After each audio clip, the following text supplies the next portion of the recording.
I'm still talking about mezuzahs.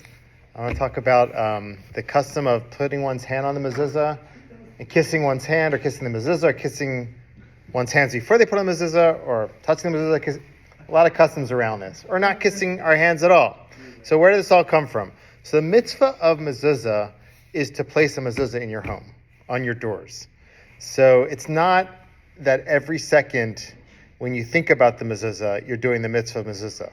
Your house has to have a mezuzah. Once you put it on, you've done the mezuzah. Every good thing that you do connected to the mezuzah afterwards is spiritually uplifting. But technically, when you make the bracha, you don't say like to sit in the sukkah, where you sit every moment you get a mitzvah. Here is likboa, to place the mezuzah. Maybe you've done it, maybe you did it 7 years ago or 2 years ago. You've done the mitzvah. If your house does not have a mezuzah, you've not done the mitzvah. Now, anytime you walk through and you touch it, you think about it, that's a positive thing. You think about the values connected to the mezuzah, but technically you've done the mitzvah by placing it. So where does this custom of touching it, kissing it, come from? So some point to a Gemara on Avodah Zarah 11a, story with Onkelos. He was a convert, and the emperor sent Roman soldiers to try to pursue him. And he ended up not only getting taken by them, but rather he took them. He convinced them to become Jews and convert. One group after another he did it. And at a certain point, the third group was taking him away. And it says he placed his hand on the mezuzah. He saw the mezuzah on his way out. He placed his hand on the mezuzah. And he asked them, "What is this?"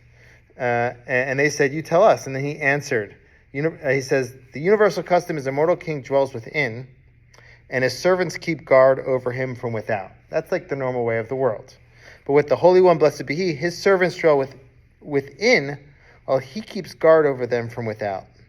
And it says, Hashem guards your goings and your comings from now and forever.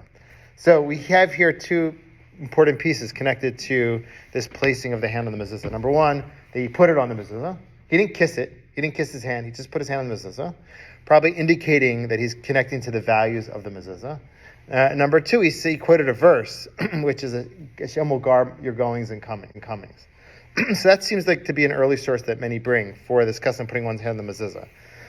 Where did the kissing begin? Many point to the Arizal in the 16th century, a Kabbalist. There's two sources. One source says that you should put your hand on the mezuzah and then kiss your hand.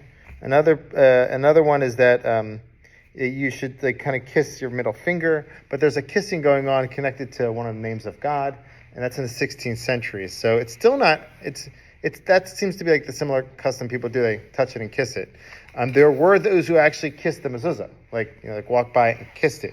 The Chayei Adam brings that. The Kaf HaChaim actually kissed the mezuzah itself, and there were those who didn't kiss it at all.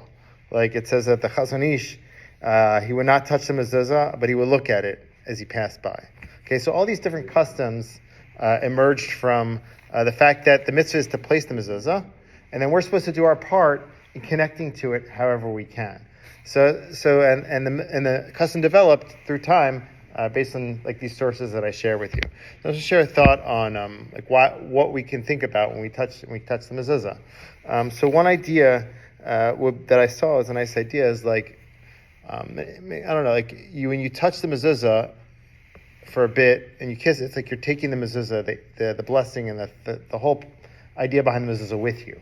It's like you're touching it and now you have a piece of it with you. That's like one thing you might think about.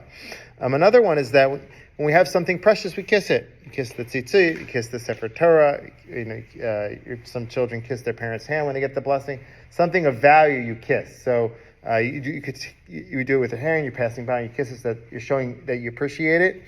And one more idea would be is connected to what Onkelos did, which is when you touch it, it's like when you're davening and you want to make sure you say something in davening, you'll put your finger on that page so you don't lose your mark, or you're talking in a conversation, you put your finger on a page of a book so you don't lose your place.